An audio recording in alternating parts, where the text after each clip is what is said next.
to another installment of the UVWA Aftermath podcast. I am your host, as always, Chris Malenko, and today my guest on the show is a guy that I'm very, very close with. He's one of my partners in this business. Very pleased to have him as an active member on my roster. And he's kind of been in a little bit of a tassel with somebody just now coming into the company. And that, everybody, is Mr. Anthony Porter. How you doing this afternoon, man?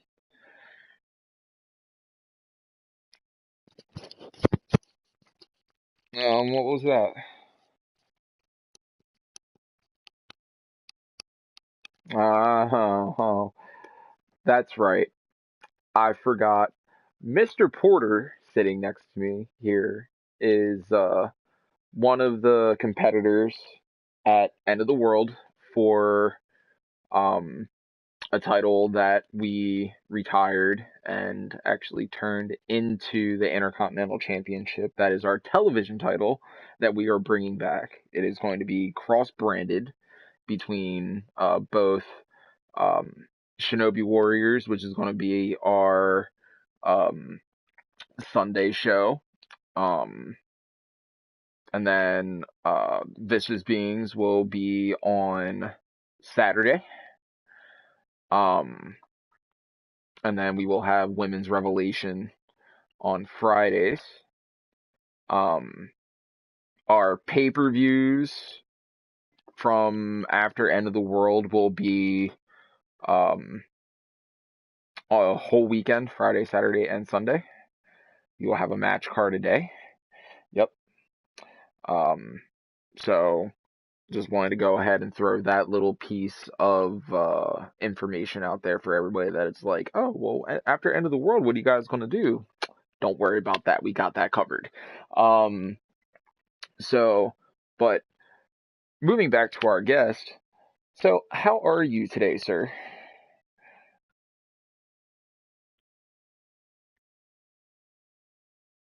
Sorry about that, ladies and gentlemen. We are having some technical difficulty. Seems like Dom's microphone. Um,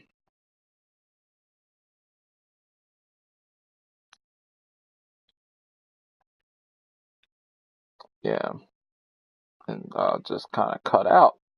Or, sorry, Anthony's microphone had kind of cut out. So, but we're not going to restart. Not going to edit anything. Um, just going to continue to go forward. Um, as I sit here and patiently wait for our technical staff to fix Mr. Porter's microphone.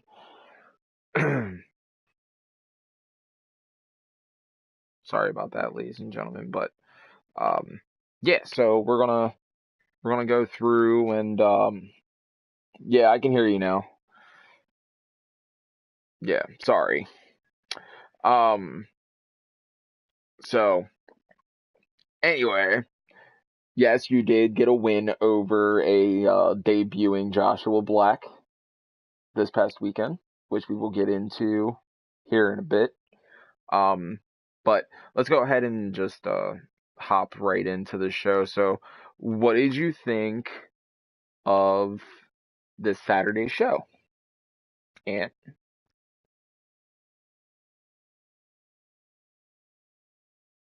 that's good. I'm glad. How do you feel about our um, uprising in our women's division?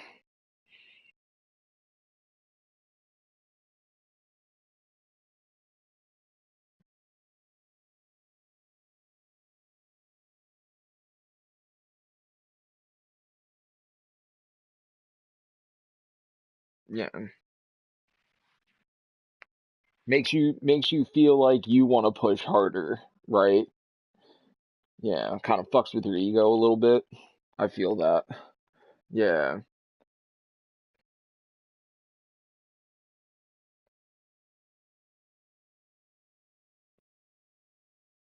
You're right.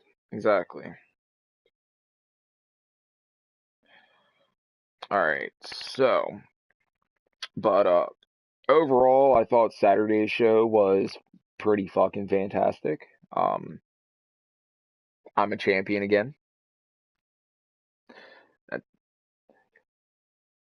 Look, man, listen. Casey earned his championship.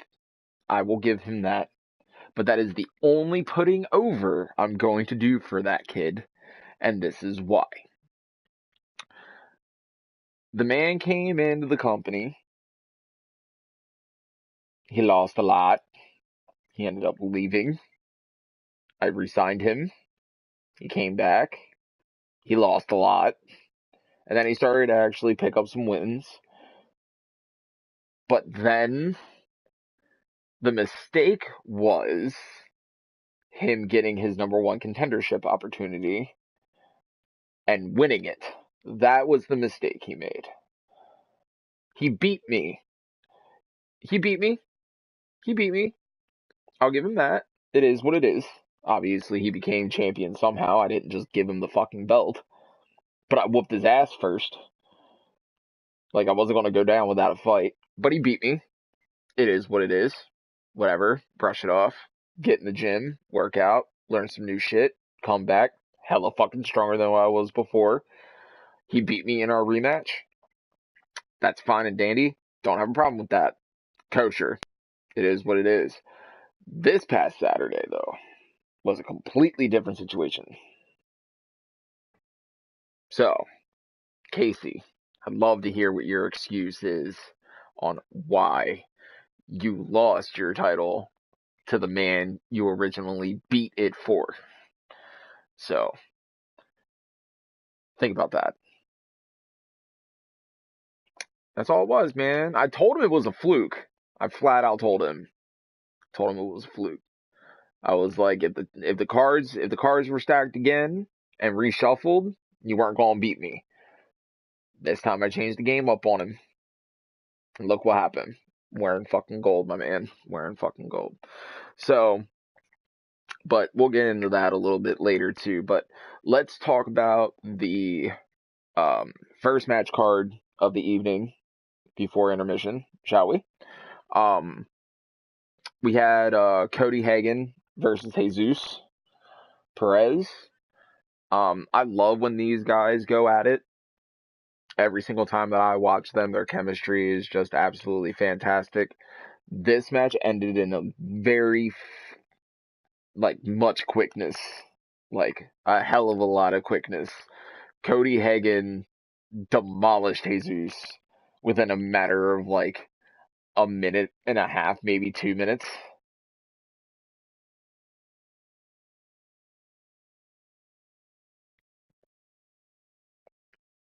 Well, I looked away from the viewing screen in Gorilla, um, which we stole that from WWE, by the way. Hail all great Gorilla Monsoon. But yeah, I was sitting in Gorilla behind the counter, or behind the counter, the curtain, and I was watching the monitor, and they did their entrances, the bell rang.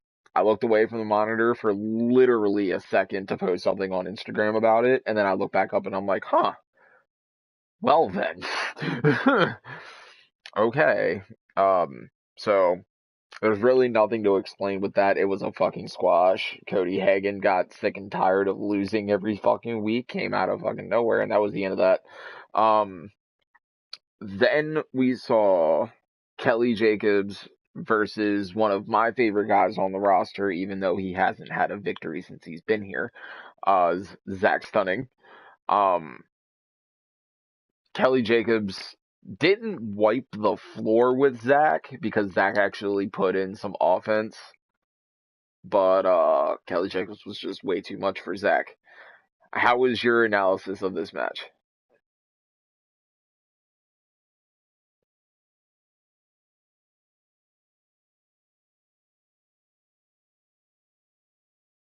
Mm-hmm. He is. He is.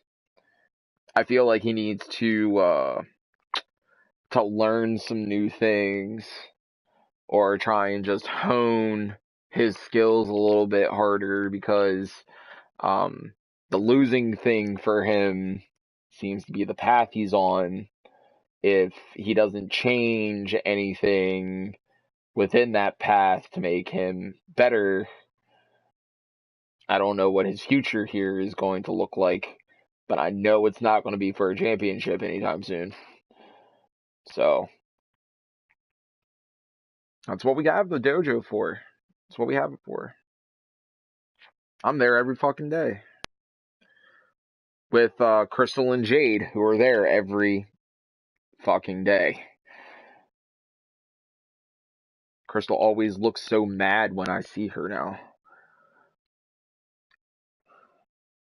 She's up at fucking like 4 a.m. because Jade decides like, oh, I want to go for a run. And I'm like, how do you get sleep? Crystal looks at me and was like, does it look like I get sleep? With bags under her eyes and everything. And I'm just like, I feel you, girl. I feel you. So, but I believe we'll get into Jade here in a moment, because she came back out of nowhere, didn't even bother to tell me that she was cleared. She didn't tell anybody she was cleared, and she popped up out of fucking nowhere. But whatever works. So, and then your homegirl Shannon faces a Fear member, Shannon. Actually got a victory. Yeah. Over Snow Schmidt later on in the women's program, but we're getting off topic here. Which was Tyler Wolf. Yes. So Travis had this match in the bag from the jump.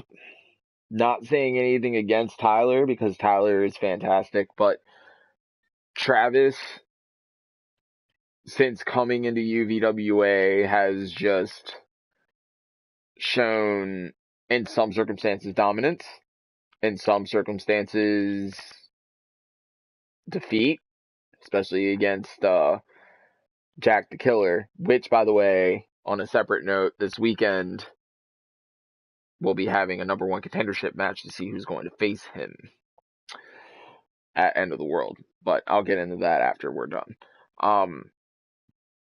So Travis beat Tyler.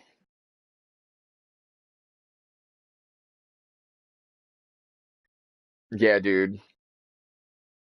And he's innovative too, man.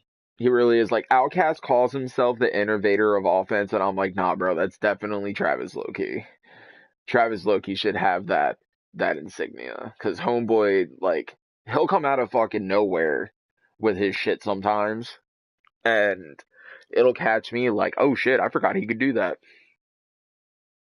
Like, yeah, he whooped that ass, boy.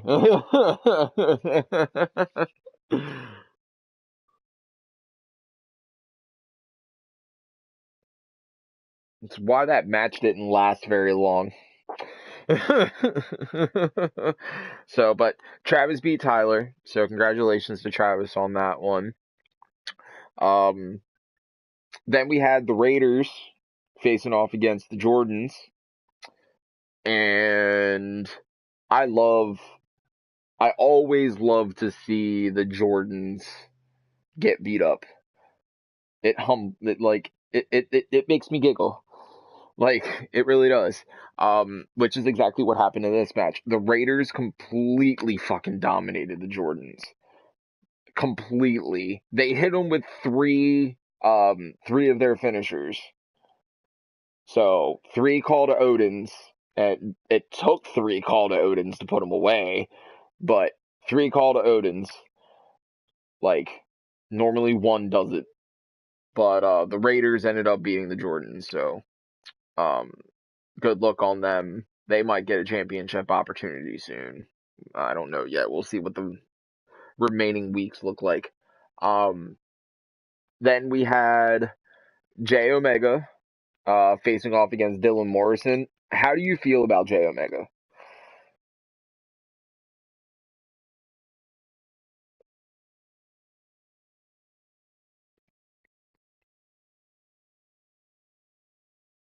He kind of reminds me his the way he works in the ring reminds me of Leo Rush, and and because he's so explosive with how he delivers his moves, because you never see him coming, like, and his finishing move is just, it makes me want to like just cringe every time he kicks somebody in the face because it's so stiff. Like, his kicks are hella fucking stiff. So I am, man. I am, man. But I don't want that dentist bill. That's the part where I'm like, okay, Jay, turn it back a little bit, man. You don't need to be that hard hitting. Calm down. but but Jay Omega had a great show out in this match, man. I'm not gonna put anything past Dylan Morrison. The Morrisons in tag team action, at least, have impressed me, especially with a win over former World Tag Team Champions. So, but Dylan, not so much. Um, this match lasted a while, but Jay ended up getting the victory out of that. So, congratulations to Jay Omega. I see he has a great future here. Then, in what I would consider a co-main event, um, because this should have waited until End of the World, but I don't know what to say other than, whatever happened to Luke. I'm not going to get into that, but um so you replaced Luke Jordan to face Joshua Black. So, mindset wise, where was your head going into this match against Josh?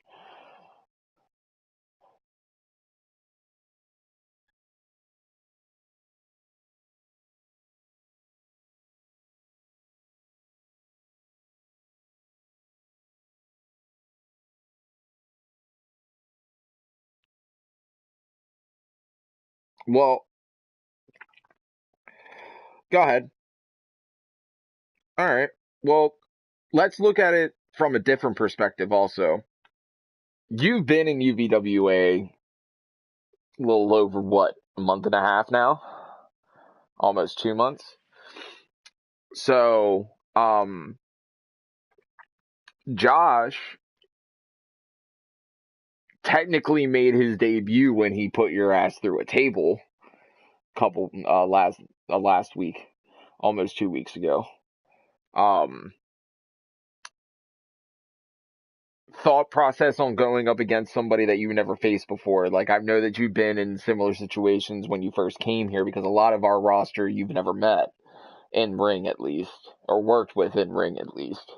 So how was that transition, if there was one, from facing a UVWA talent over being UVWA talent and working over technically the rookie? How, if was there any transition, and if so, how did that impact your thought process going into the match?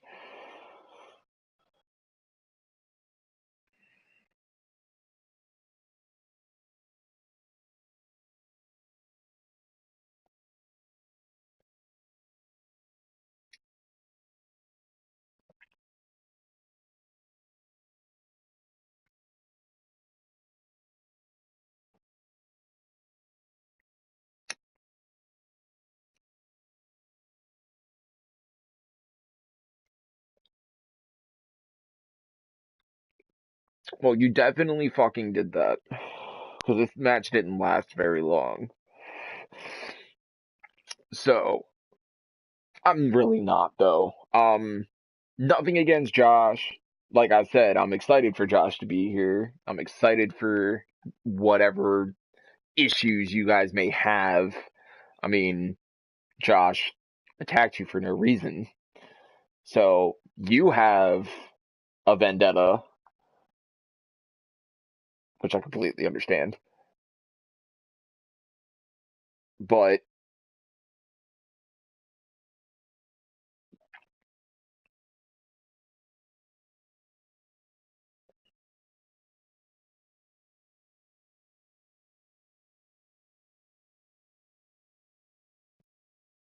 well, we saw that in this match. So like I said, this match didn't really last that long.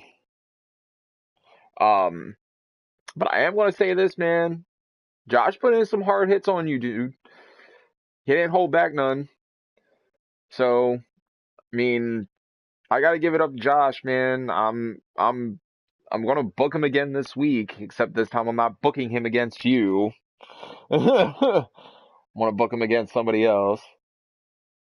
Because I want to wait, man. I want to wait. Like, y'all had your first taste of each other. Now, let's do it on our grandest stage. And whatever happens in between there, happens. It is what it is. But I have you booked in a separate match also this week, keeping y'all fucking separated. If I find out y'all are fucking fighting in the back, you're not gonna like the outcome.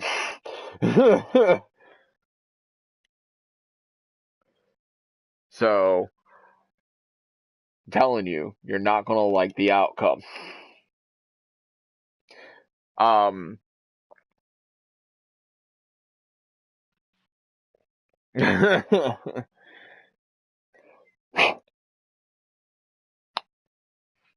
Well, Outcast Outcast actually had a match later on in the evening as well against the Mr. Seth Schmidt, who I am very pleased to have witnessed that match. But moving forward from your guys' match, which congratulations on your win over the rookie. I have to give you that because it was a great ending to it. Was Travis retaining the world championship against Nick Rodriguez. There's really nothing else that can be said in this match except Nick had Travis like 4 times, and Travis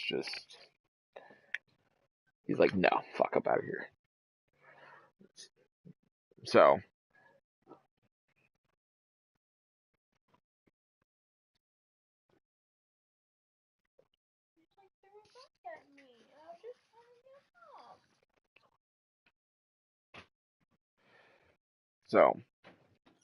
but Travis beat Nick, and then we had our first intermission, which I took that time to go out for a moment, roam around Philly. You know that I like to do that in between shit.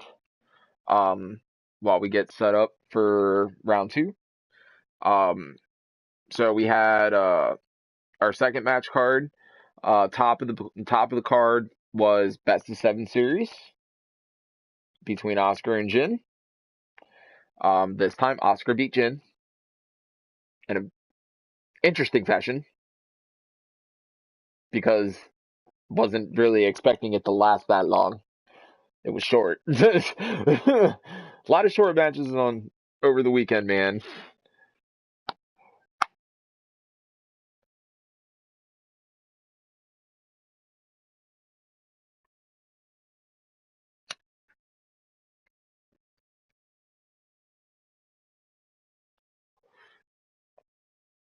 But I wouldn't. But yet again, I've been in the ring with Oscar. I haven't been in the ring with Jin, but I've been in the ring with Oscar. And Oscar's no fucking joke, man. So I'm not really surprised that he took a quick victory over Jin. Not surprised at all because the kid has potential to be a champion. So, but so does Jin. Jin has been champion. I believe he's still champion in EWE. So But Jin, it took Jin a while last week to beat Oscar. A while. Oscar comes in, and he's pretty much just like, okay, last week was a fucking fluke, and I'm gonna prove it, and they're tied now. So it's 1-1. Um,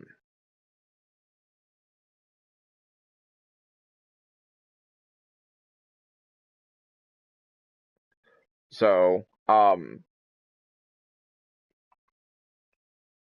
after that, we had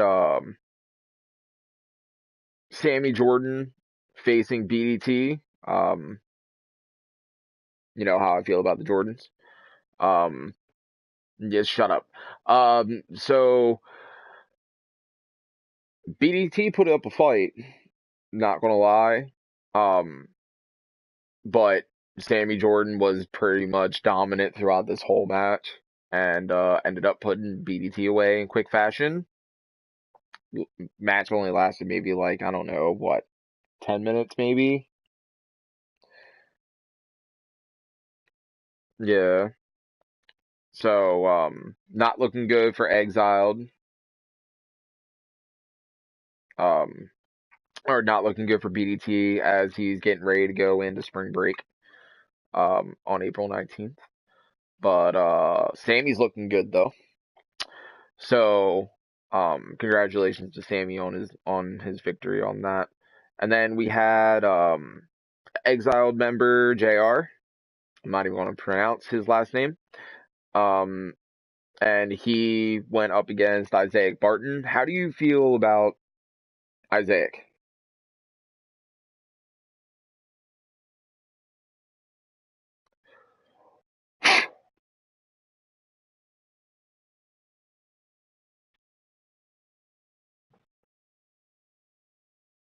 Yeah, yeah, they did. Yeah, it was. Um, Joey came out the victor on in that. So, good shit on Joey.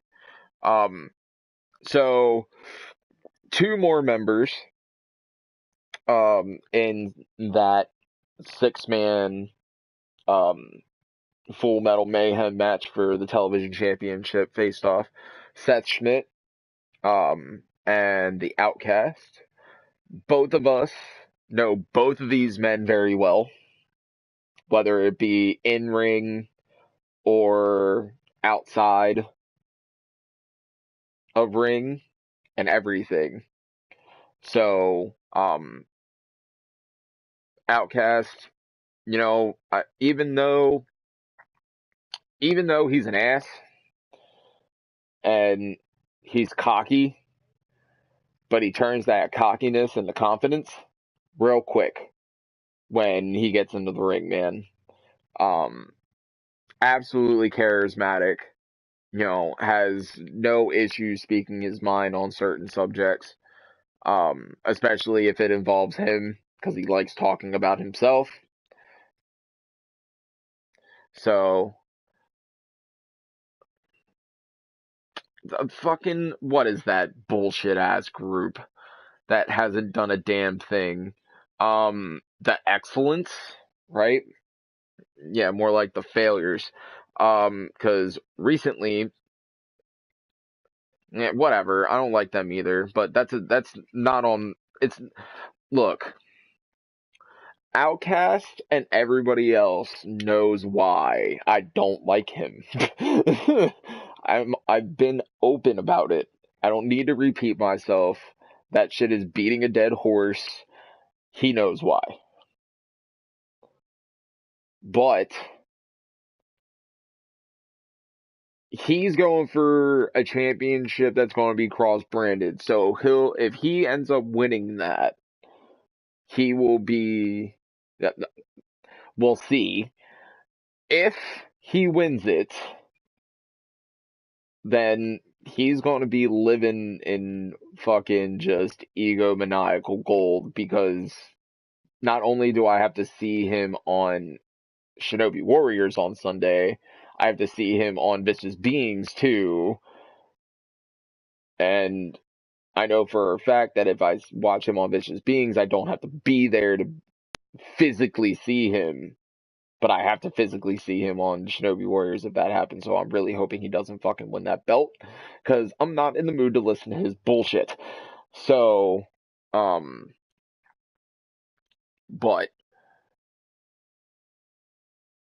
that wasn't the case in this match. Because, Seth beat him. And me and Seth go way back, man. It was a vicious beating. Seth put up no fucking guard. He just went in. Outcast didn't even get any of his finishers off, I don't think. I think he may have gotten like one or two. But yeah, man, Seth's a different type of he's a different type of competitor. Excuse me. So it's Seth always amazes me every time I watch him. And it's just because he's just so fucking good. So, this match was no different. I was on the edge of my seat pretty much the whole match because it took a while to get to where the ending needed to be, which was Outcast not winning. So, but I'm not going to hold anything past Outcast because he did put up a fight, like I said. So, I mean, could we see that again after End of the World? Because, the 6-man matches, you only get certain things here and there unless, two dudes genuinely hate each other like how you and Josh do. So, but Seth beat Outcast. A beautiful super kick, I might add. So next up after that, we had Mike Storm facing off against Nick Adams. Nick Adams just signed to EWE. Didn't he have his debut recently? On Adrenaline Rush. Yes. Very nice. Well, he didn't do very well in this match against Mike, though. So, Mike Storm showing why he was former television champion. It's unfortunate he will not be in the TV title match at End of the World, but I'm sure that we can find him something to do. I believe we had another match on the card after that, because in my notes here, it just goes from Mike and Nick to me and Casey. So I believe we had Jacob Flores facing somebody.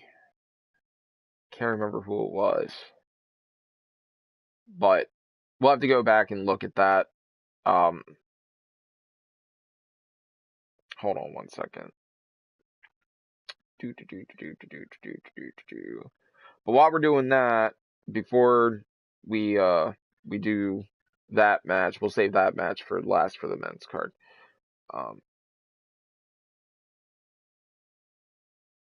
Versus Brian Adams, a returning Brian Adams.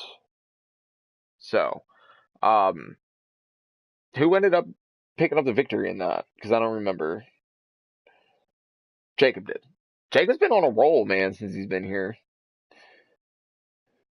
He's really been on a roll. Ever since that loss to Luke Jordan, he came back with a vengeance. So, but congratulations to Jacob keeping that win streak going. Good shit. I'm actually gonna make this announcement now. Since we're reaching the end of the men's cards and stuff.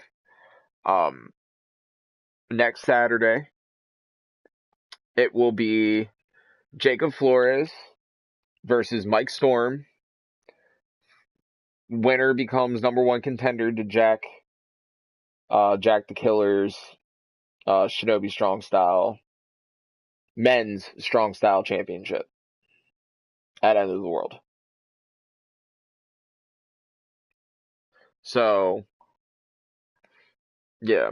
So, this weekend, it will be Mike Storm versus Jacob Flores, number one contendership. So I'm excited to see that match.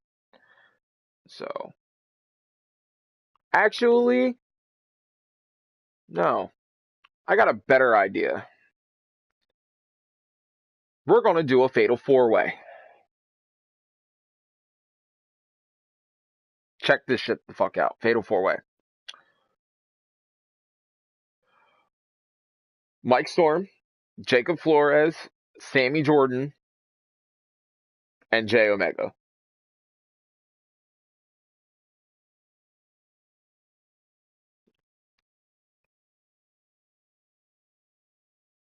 Ooh.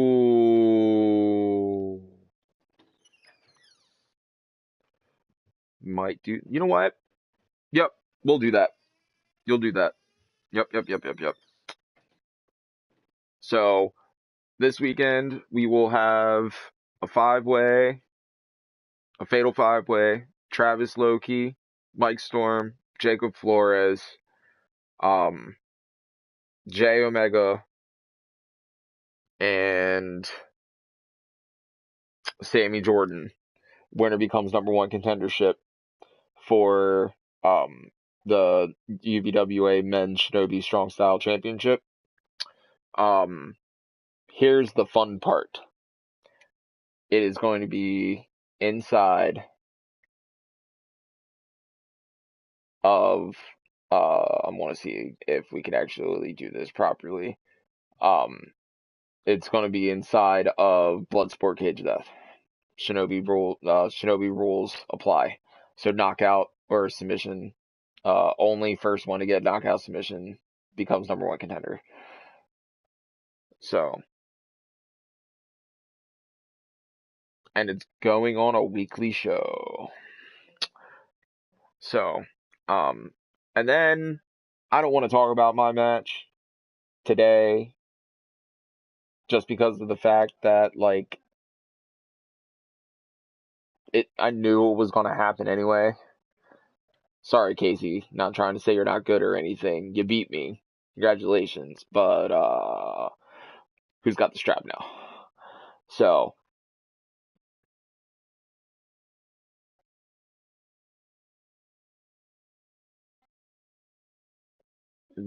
right.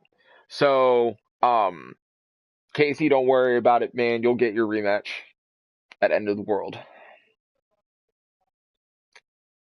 In my match. So, we'll do it for, just one time for everybody. You beat me, you keep the title, I'll leave you alone. If I beat you, you go to Vicious Beings and be with your buddy Nick. So he beats me, he keeps the title, I leave him alone. If I beat him, he goes to Vicious Beings. So, alright. Then we had another short intermission, and then we came back with the women. So, we have a new Queen of the Death match. And her name is Amanda DeWinter because she beat Jordan Bennett in the first match of the women's card for the belt.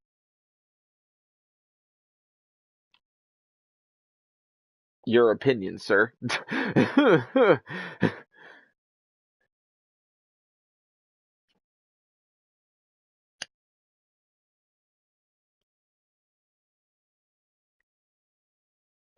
It really was.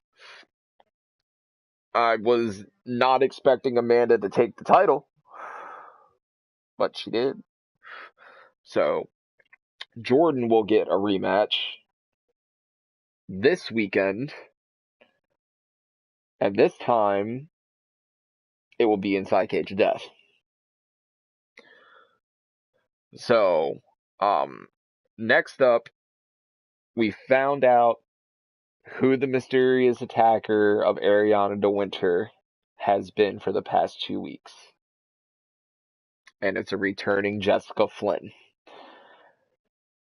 Wasn't expecting that. For those who are not familiar with Jessica, Jessica was our women's dojo champion. Back when we first introduced the championships.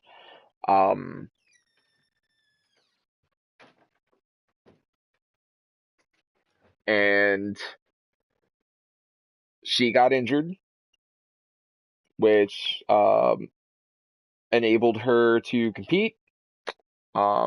She sat at home and rehabbed. Apparently, she's been working hard in the gym because it looks like she didn't miss a step. But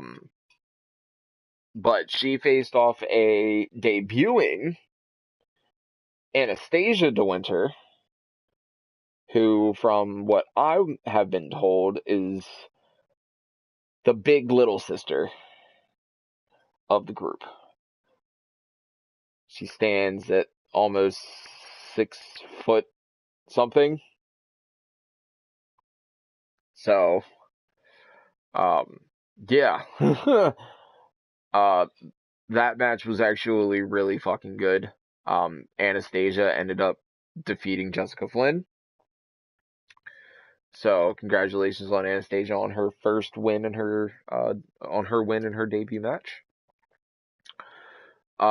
Next up, we were supposed to have Jessica Porter facing, who was it supposed to be? I'm trying to think. I can't remember who it was supposed to be. Anyway, it doesn't matter. Because this is the real story here. Jade came back unannounced, just showed up and attacked Jess during her entrance. Jess got the upper hand, ultimately fleeing off Jade, but Jade didn't go down without a fight though. So this between Jade and Jessica has become very interesting. And I'm not going to stop it by any means, because I absolutely love seeing two women who genuinely have dislike towards each other be competitive about it. But this week,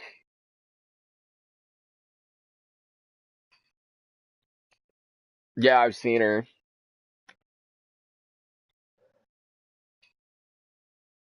See, and it's funny too, because I show up there, and normally when I show up, Jess hasn't arrived yet, but Jade and Crystal are there. Well, when the one day I had showed up and I pulled in and Jess was sitting in her car and she waved to me. I waved back to her. She rolled down her window. She was like, "I'll see you inside in a second." And I'm like, "Okay."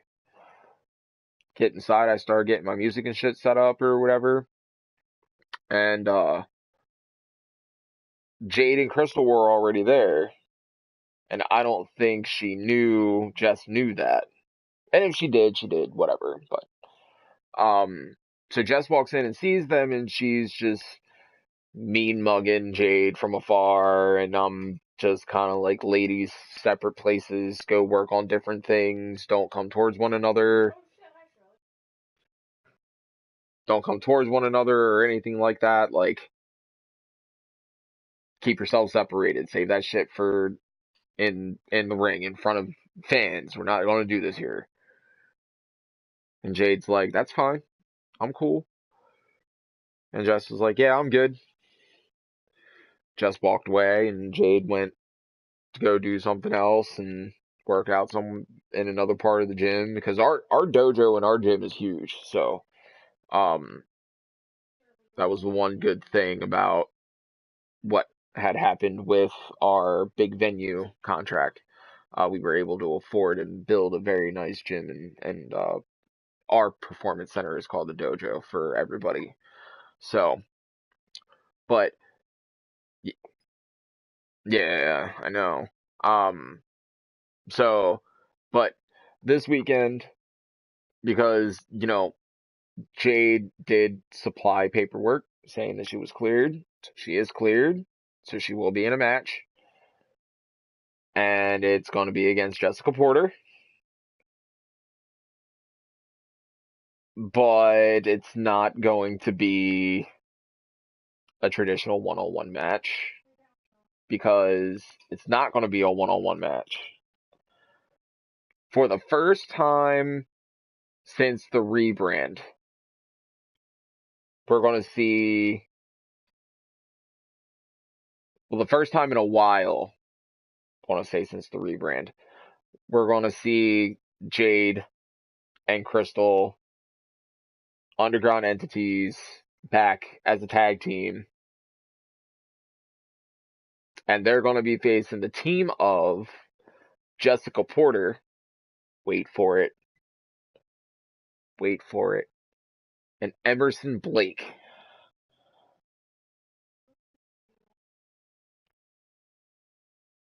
I wasn't talking about that. I'm in my phone.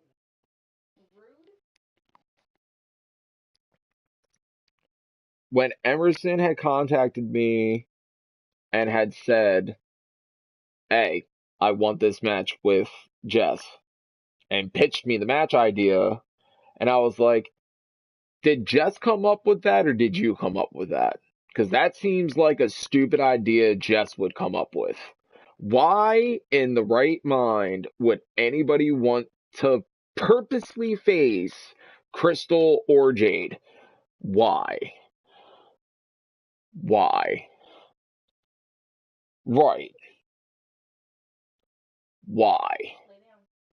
Especially as a team, they were dominant as a tag team. Extremely dominant as a tag team. Could have been women's tag team champions when we had the women's tag team belts.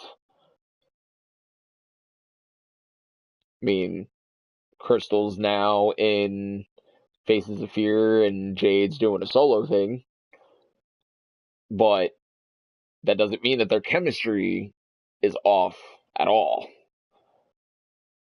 But we also don't know if Emerson and Jess have been in the gym. I haven't seen either of them training together since I was told on Sunday. Well, then, right. Well, and this is now what it boils down to. You have a decorated tag team who know each other, have that cohesion to work together. And then you have a veteran team versus a rookie team in Emerson, and what would be Emerson and Jess.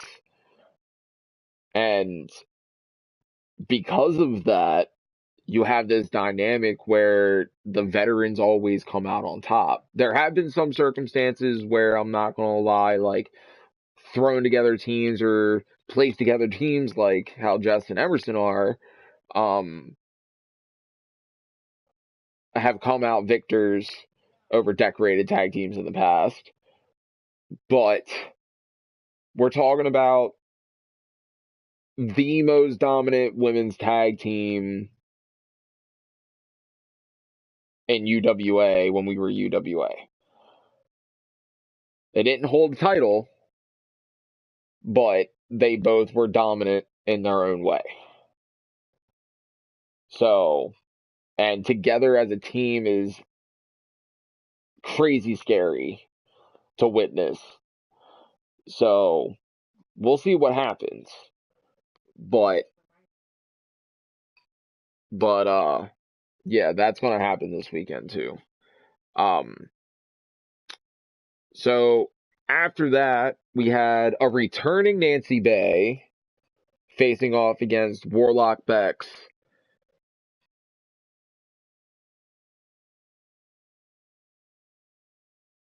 Yeah, it was.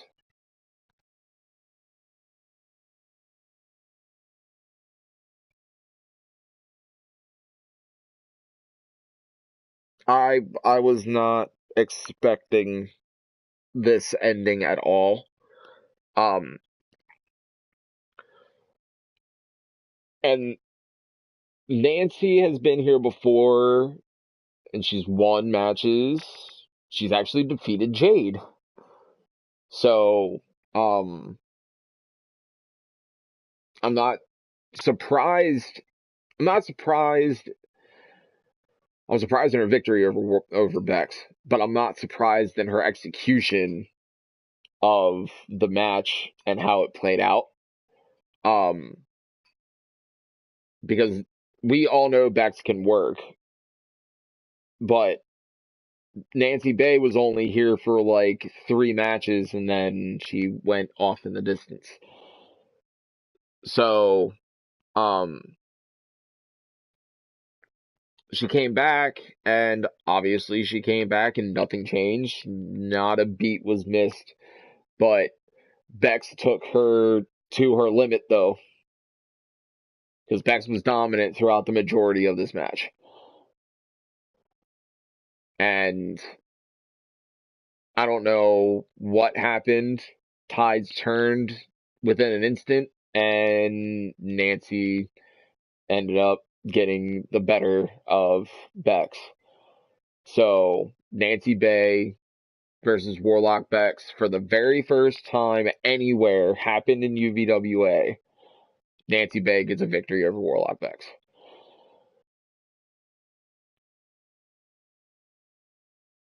So I see great things for Nancy Bay moving forward. Um,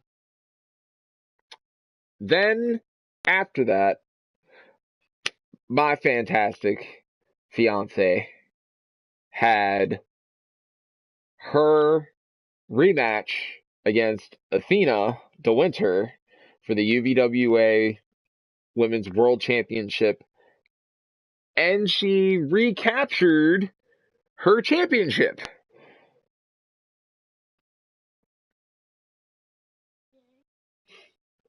Like, what? No one can hear me anyway, so. I mean, I was kind of surprised, I'm not going to lie, just because the past couple times that Amaya and Athena have faced off against each other, Athena's been dominant. But I don't underestimate Amaya at all. I love her to death, and I know how hard that girl works. But was I expecting her to win? In all honesty, I had a little bit of doubt towards the middle of the match. Better watch what you say. I know where you sleep. I'm gonna have a fork. um, but as the match progressed, uh, she did very, very well. That flip DDT she does amazes me every single time that I watch her do it. Um, so Amaya became three-time now, 3-time women's world champion. That is the most in this company's history. That is the most singles titles held by one competitor. Being a multi-time champion here is rare. It's extremely rare. So, um, So then I come to find out Amaya has two friends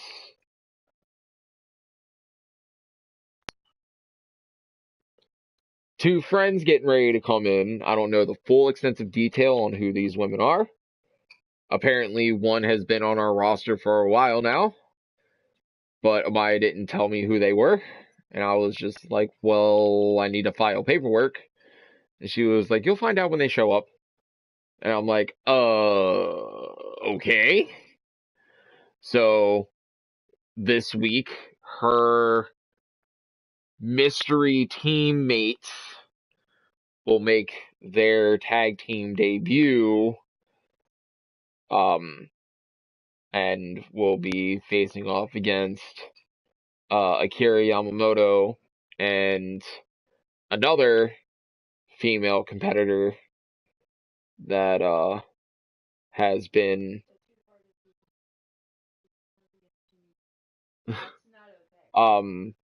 that that I'm very pleased to see team with Akira, and that is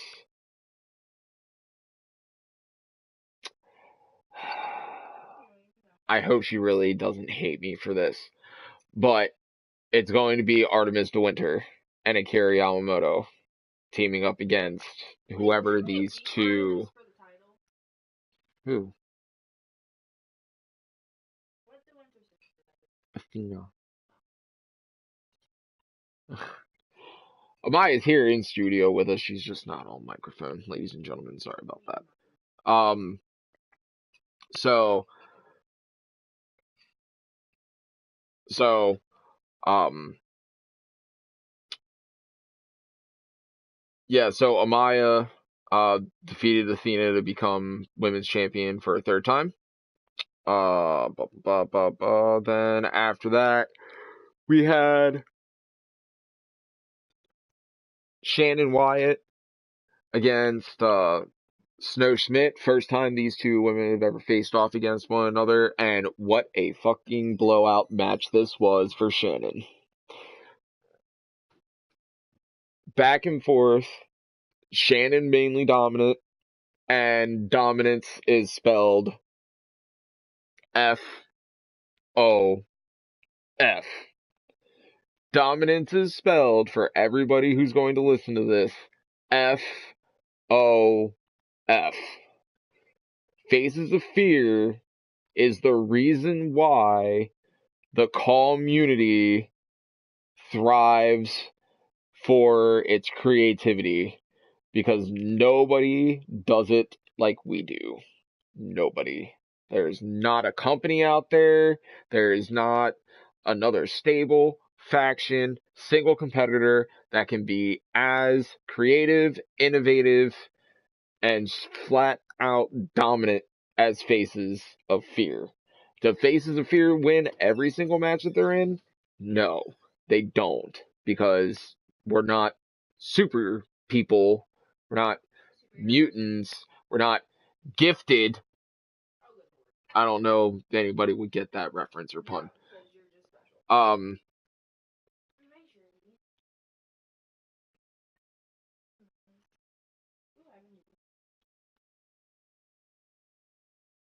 Absolutely. Absolutely. So Shannon Wyatt got a huge victory in defeating Snow Schmidt. Snow has not been on a good run since she came in here. But that's okay, because Snow will be in action again this week, and I'm hoping that she gets herself out of whatever rut she's in. Then our main event. And man, what a main event this was. I think this match stole the whole show. It was either this match or the Nancy Bay and Bex match. But the women are killing it right now. And it's absolutely amazing. I completely agree with you. Emerson Blake versus Dallas Lee. Shinobi Strong Style rules. Best 2 out of 3. defeated Dallas to retain the women's Shinobi Strong Style Championship. Bruh. Dallas didn't go down without a fight, I can tell you that.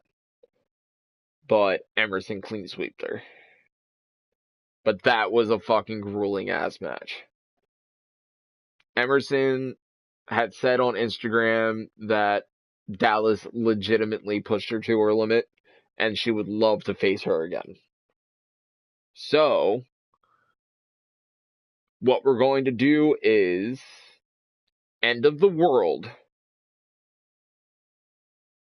We're going to have Emerson Blake versus Dallas 2, this time inside of the Bloodsport cage, and it will be best 2 out of 3 for the Women's Shinobi Strong Style Championship at End of the World.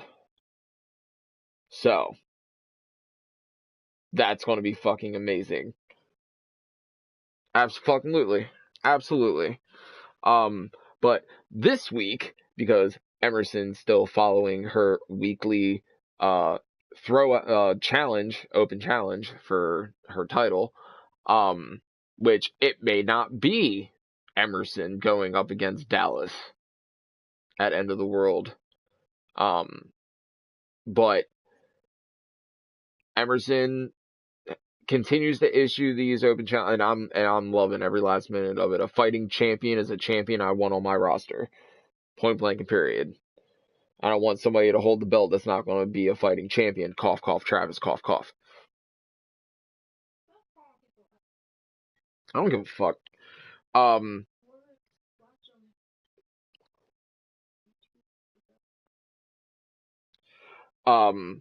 So, but Travis, even though he defended his championship this week, he's going to defend it again next week against Nick again. So, Travis needs to put in some work, man. He's not going to be champion and then take off for a month and then come back and be like, oh, I'm here now. Ain't happening. So, but this show, this weekend, between both, between all 3 cards, I would have to say the women's card stole the weekend in a whole. Like, in general, the women's card stole the weekend. They stole the weekend last weekend too. So, we just keep, I don't know what it is, man. It's just this women's evolution thing has sparked off so much stuff. So many different competitors have sprung up on the scene recently. And, you know, I'm very pleased to see the women competitors out. It doesn't matter what company they're in, whether it's here, whether it's EWE, whether it's fucking Budokan or Art of Wrestling or wherever. It doesn't matter. You know what I mean? These women continue to put on bangers, and they're pushing out gold sometimes in their vocal work and everything, and I'm just very pleased with it. So,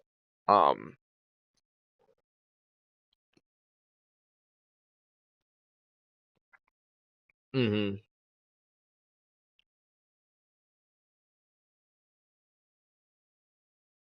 Yeah. Yeah. I mean, the EWE women's division is absolutely fantastic. So, um, but that's how we acquired Dallas. That's how we acquired Jeff and you and everything, is because of our partnership that we have, which is why we're able to have these great matches between people that would never see each other in any other circumstance. You know what I mean? So, definitely women's card stole the show this weekend. Um,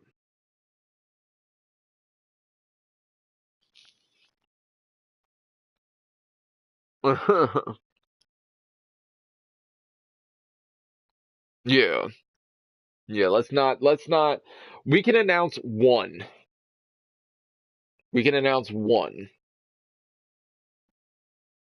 We can announce one women's signee. One. And no, it's. I don't want to name the big one.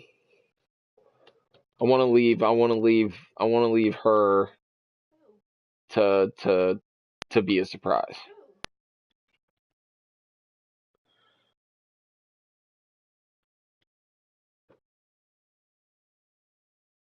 Yes.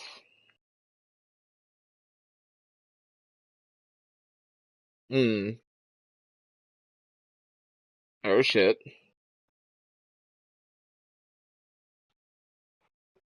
Yes, she is.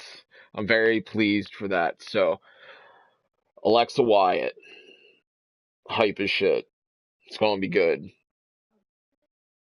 So, um, but that's one of our newer women signees that we're acquiring due to this EWE UVWA partnership. So, um, before we go ahead and end this completely here, I want to go ahead and get your opinion on something, Anthony. This is a question that has been kind of like hitting my mind ever since I found out that you and I were going to do the podcast together. Um, Come end of the world, that 6-man Full Metal Mayhem match. Do you have anything to say to any of your competitors or any of your opponents in that match? Now would be the time for you to say it, sir.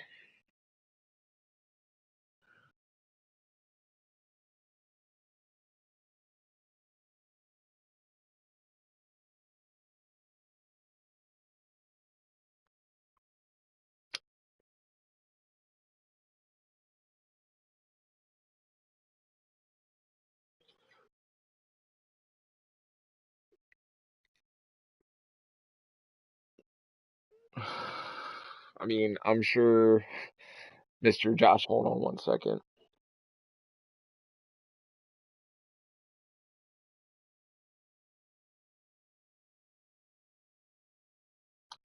Sorry about this, ladies and gentlemen.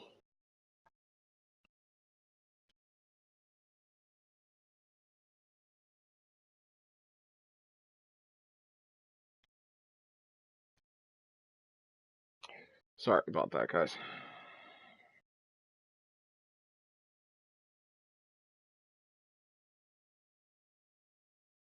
Still just waiting to see what's going on with his mic.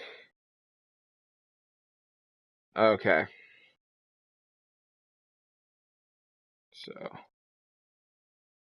um, but we're actually gonna we're actually gonna hit our plugs and stuff after whatever it is that you have to say to Josh. Now's the time to say it before we hit our plugs.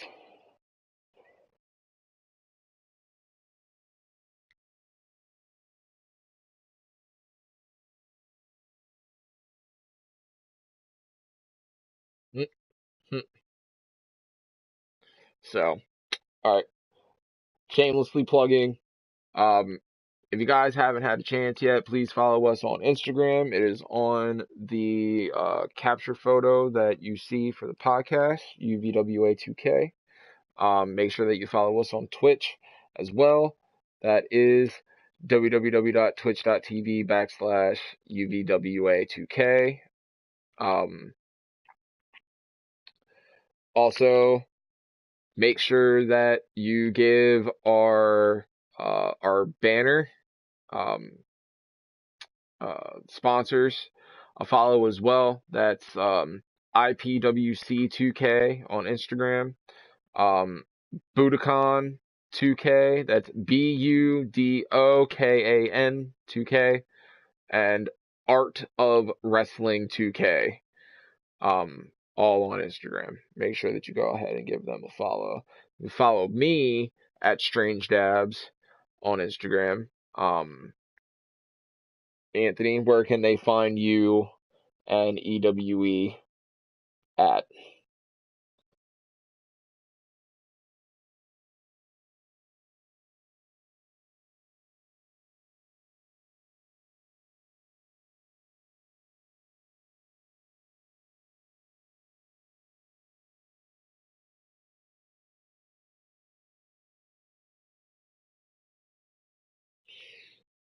All right. So, and then what's your Instagram? Where can they find you at? I had to. So, but thank you, Anthony, for coming out, man. I appreciate you doing this with me today. Oh, fuck yeah, man. We're gonna have fun this weekend.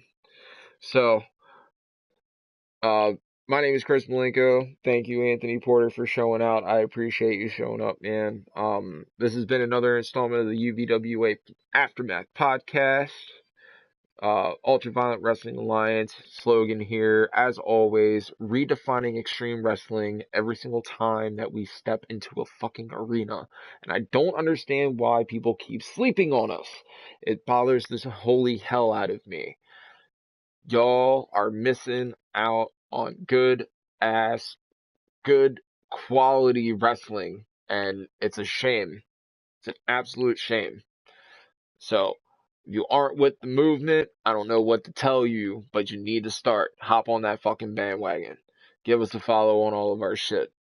Um, we appreciate y'all for all of our. We are, we are the evolution.